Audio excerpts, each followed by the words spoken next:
Welcome, Seeker, to a space where ancient wisdom meets modern understanding. नमस्ते, मैं doctor Surendra और मेरे साथ हैं डॉक्टर अनगा। हम साथ मिलकर आपके साथ साझा करेंगे कि कैसे आयुर्वेद का प्राचीन नॉलेज और आर्टिफिशियल इंटेलिजेंस मिलकर आपके स्वास्थ्य और जीवन को एक नई दिशा दे सकते हैं। हम आपको अपना ऑडियो पॉडकास्ट दे रहे हैं जिसे आप कहीं भी कभी भी सुन सकते हैं। तो आइए परंपरा और नई तकनीक को जोड़ते हुए अपनी यात्रा की शुरुआत करें।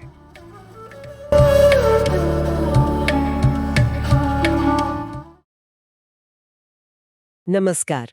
आज हम एक बहुत ही दिलचस्प स्रोत सामग्री में गहराई से उतर रहे हैं। जी।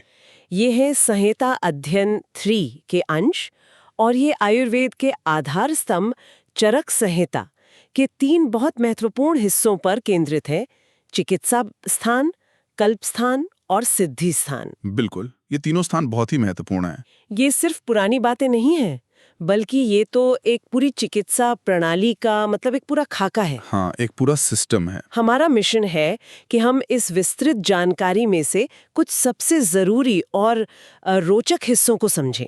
मतलब ये देखें कि कैसे स्वास्थ्य को बेहतर बनाने से लेकर बीमारियों के इलाज तक, फिर दवाएं बनाने और यहाँ तक कि इलाज को सफल बनाने तक की पूरी प्रक्रिया सोची गई थी। बिल्कुल। तो चलिए इस ज्ञान के खजाने को जरा खोलते हैं। हाँ, जरूर। देखिए, चरक संहिता कोई सिर्फ नुस्खों की किताब नहीं है। ये आयुर्वेद के अभ्यास का एक तरह से कहें तो एक व्यवस्थित ढांचा सामने रखती है। हाँ, और ये 3 स्थान, चिकित्सा, कल्प और सिद्धि, आप इन्हें वैद्यकीय सोच और अभ्यास के 3 स्तंभ मान सकते हैं। अच्छा। ये दिखाते हैं कि कैसे रोगों को समझना है, उनकी जड़ तक पहुंचना है, फिर सही औषधि तैयार करनी है और फिर उसे सफलतापूर्वक लागू कैसे करना है।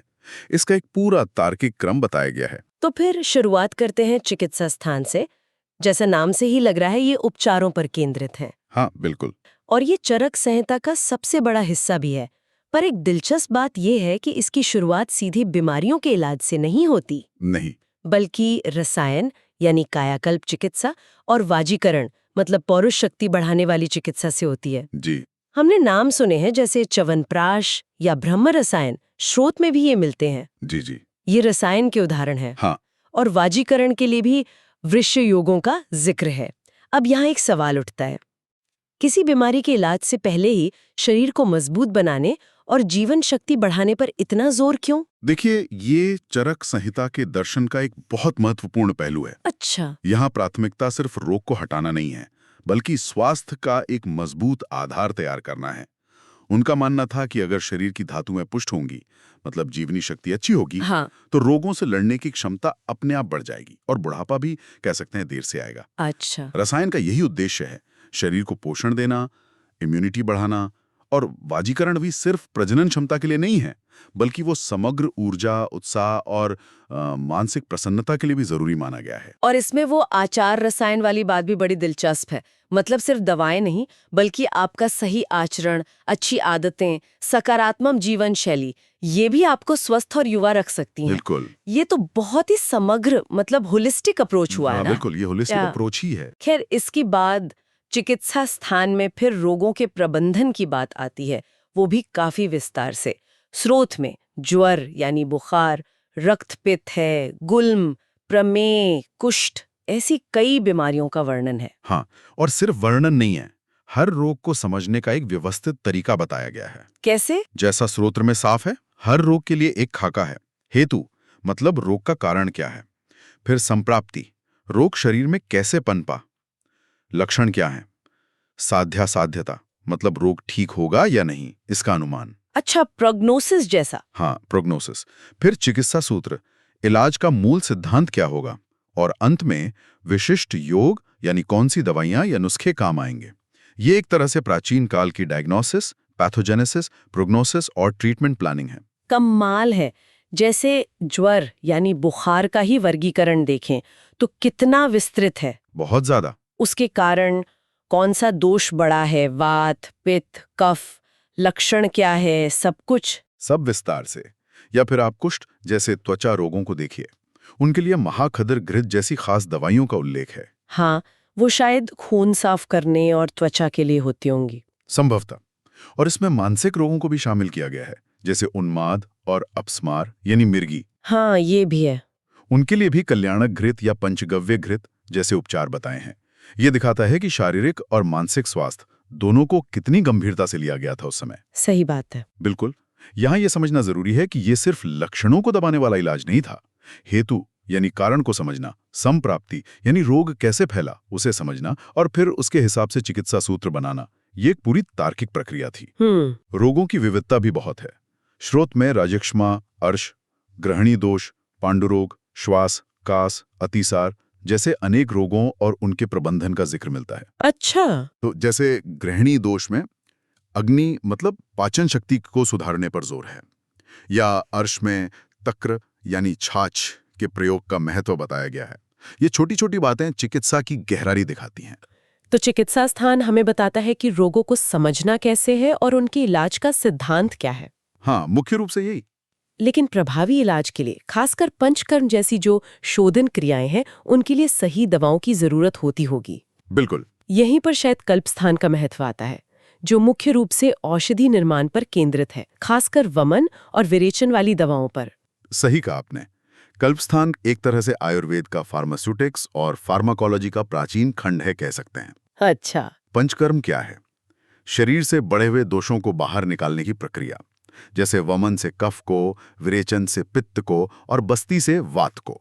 तो कल्पस्थान इन शोधन क्रियाओं में इस्तेमाल होने वाली मुख्य औषधियां, हाँ, जैसे वमन के लिए मदन फल और विरेचन के लिए त्रिवृत या दंती, इनके बारे में विस्तार से बताता है। स्रोत में तो कई नाम हैं, मदन फल, जिमुतक, इक्ष्वाकु, धामार्गव, वमन के लिए, और विरेचन के लिए श्यामा त्रिवृत, चतुरंगुल, सुधा, सप्तला, शंखिनी, दंती, द्रवंती। जी हाँ, काफी विस्तृत सूची है। और इसमें सिर्फ नाम नहीं है, उन्हें कब और कैसे खट्टा करना है, उन्हें दवा के रूप में कैसे तैयार करना है, मतलब फॉर्मुलेशन कैसे बनाना है, और उनके कितने अलग अलग योग यानी नुस्खे बन सकते हैं, इसका पूरा वर्णन है। ये तो वाकई दवा बनाने का विज्ञान है। बिल्कुल।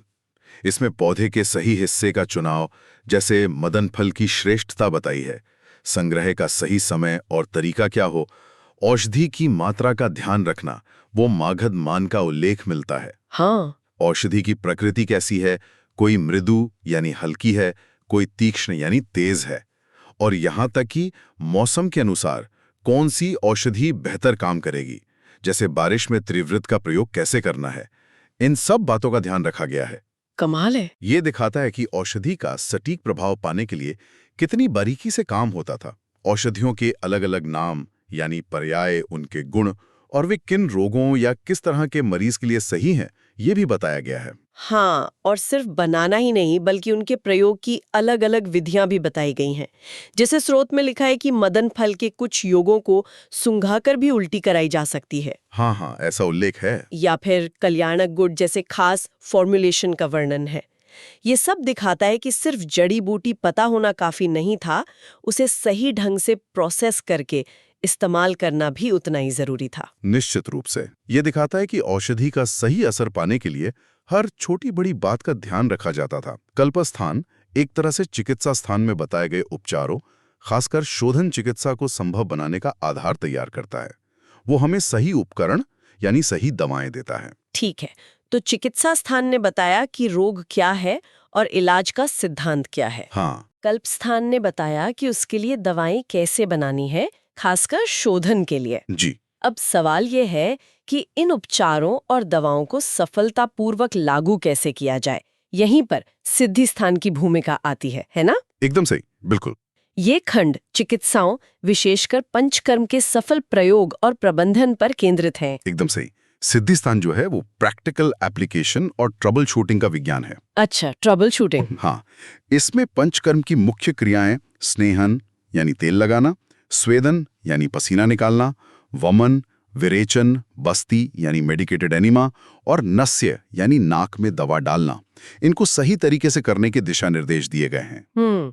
और सिर्फ क्रिया करना ही नहीं बल्कि उसकी तैयारी कैसे करनी है, जैसे पंचकर्म से पहले पाचन बढ़ाना, दोषों को ढीला करने के लिए खास आहार देना, हाँ। और क्रिया के बाद देखभाल कैसे करनी है, जैसे वमन विरेचन के बाद धीरे धीरे सामान्य भोजन पर वापस कैसे लाना है, जिसे संसर्जन क्रम कहते हैं। इसका भी पूरा विस्तार से वर्णन है। मुझे ये संसर्जन क्रम वाला विचार बहुत तार्किक लग रहा है। जाहिर है शरीर को जोरदार शोधन प्रक्रिया के बाद एकदम से भारी भोजन देंगे तो मुश्किल होगी। बिल्कुल। लेकिन सिद्धि स्थान में एक और बहुत महत्वपूर्ण बात है। आपने कहा ट्रबल शूटिंग, वो शायद व्यापक सिद्धि से जुड़ा है। इसका क्या मतलब है? हाँ, व्यापक सिद्धि का मतलब है जटिलताओं का प्रबंधन, कॉम्प्लिकेशन मैनेजमेंट। अच्छा। ये सिद्धि स्थान का एक बहुत ही महत्वपूर्ण हिस्सा है। चरक संहिता सिर्फ ये नहीं बताती कि आदर्श रूप में क्या होना चाहिए, बल्कि ये भी मानकर चलती है कि प्रक्रिया के दौरान कुछ गड़बड़ियां या समस्याएं हो सकती हैं। तो सिद्धि स्थान इन संभावित समस्याओं यानी व्यापद के लक्षण, उनके कारण और उनके समाधान का विस्तारित वर्णन करता है। अरे वाह! जैसे अगर वमन या विरेचन ठीक से ना हो या कम हो जाए अयोग, या बहुत ज्यादा हो जाए अतियोग, तो क्या लक्षण होंगे और उसे कैसे ठीक करना है। अच्छा, तो इसका मतलब है कि अगर बस्ती देने के बाद दवा वापस ही ना आए तो उसके क्या कारण हो सकते हैं और उसके लिए क्या उपाय करना चाहिए। अच्छा, तो इसका मतलब है कि वे पहले से ही जानते थे कि इलाज में गड़बड़ी हो सकती है। बिल्कुल। और उसके लिए भी योजना बनाते थे। ये तो बहुत व्यावहारिक सोच है। बिल्कुल। मतलब सिर्फ थ्योरी नहीं, प्रैक्टिकल मुश्किलों का भी पूरा ध्यान रखा गया है। बिल्कुल। ये इस प्रणाली की परिपक्वता और जमीनी हकीकत से जुड़ाव को दिखाता है। सिद्धि स्थान में बस्ती चिकित्सा पर तो विशेष रूप से बहुत विस्तार से चर्चा है। हाँ, सुना है आयुर्वेद में बस्ती का बहुत महत्व है। इसे आधी चिकित्सा तक कहा गया है, खासकर वात दोष के रोगों के लिए। स्रोत में इसके कई प्रकार बताए गए हैं। आस्थापन या निरूह बस्ती, जो शोधन करती है। अनुवासन बस्ती, जो पोषण देने वाली तेल की बस्ती है। मात्रा बस्ती, हाँ, कम मात्रा में रोज दी जाने वाली तेल बस्ती। फिर उत्तर बस्ती है, जो मूत्र या प्रजनन अंगों के रोगों के लिए होती है। इतना कुछ? या तक कि बस्ती देने वाले उपकरण, मतलब बस्ती नेत्र और बस्ती पुटक, उनमें क्या खराबी हो सकती है और उसे कैसे ठीक करें। नेत्र बस्ती व्यापक सिद्धि, इसका भी जिक्र है। बाप रे, इतना विस्तार! आज भी कई लोग एनिमा जैसी प्रक्रिया से झिझकते हैं, लेकिन यहाँ तो इसे इतना महत्व दिया गया है और उसकी बारीकियों पर इतना ज्यादा ध्यान। हाँ बिल्कुल। स्रोत में त्रिमर्मीय सिद्धि अध्याय का भी उल्लेख है। ये त्रिमर्म क्या है? त्रिमर्म यानी 3 महत्वपूर्ण जीवन स्थान, हृदय, शिर यानी सिर और बस्ती यानी मूत्राशय का क्षेत्र। अच्छा।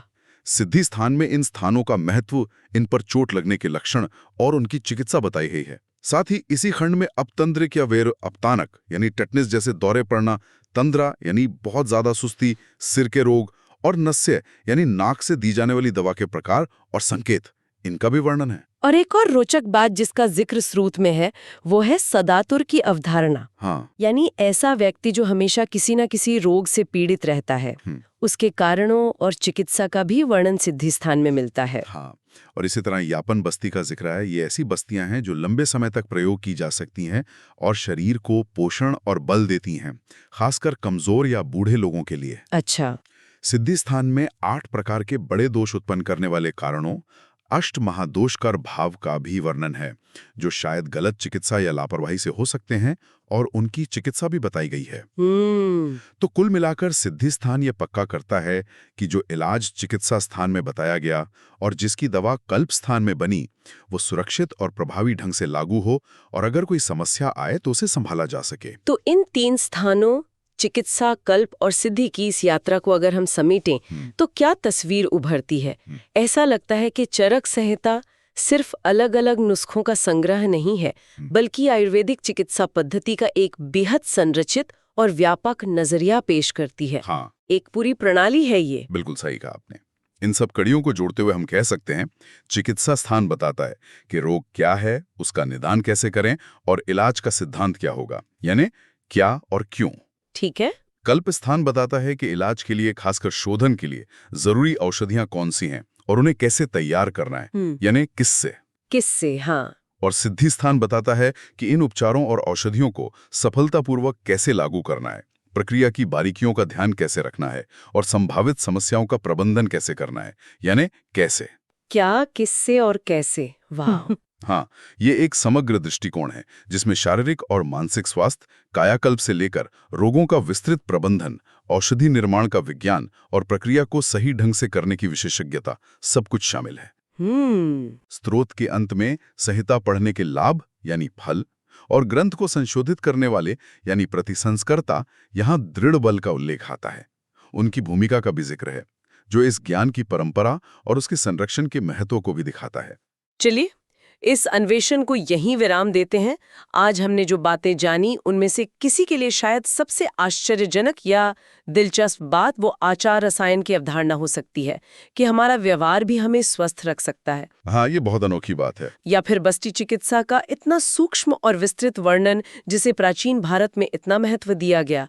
या शायद ये बात कि हजारों साल पहले भी मानसिक रोगों को समझा जाता था और उनके इलाज के तरीके बताए गए थे। बिल्कुल। और अंत में एक विचारणीय प्रश्न छोड़ते हैं। जरूर। हमने देखा कि स्रोत सामग्री में, विशेषकर सिद्धिस्तान में, जटिलताओं यानी व्यापक सिद्धि के प्रबंधन पर कितना जोर दिया गया है और उसका कितना सूक्ष्म विवरण है। हाँ, ये वाकई ध्यान देने वाली बात थी। तो संभावित समस्याओं और उनके समाधानों पर यह गहन ध्यान इस प्राचीन चिकित्सा प्रणाली की व्यावहारिक जमीनी प्रकृति के बारे में क्या बताता है?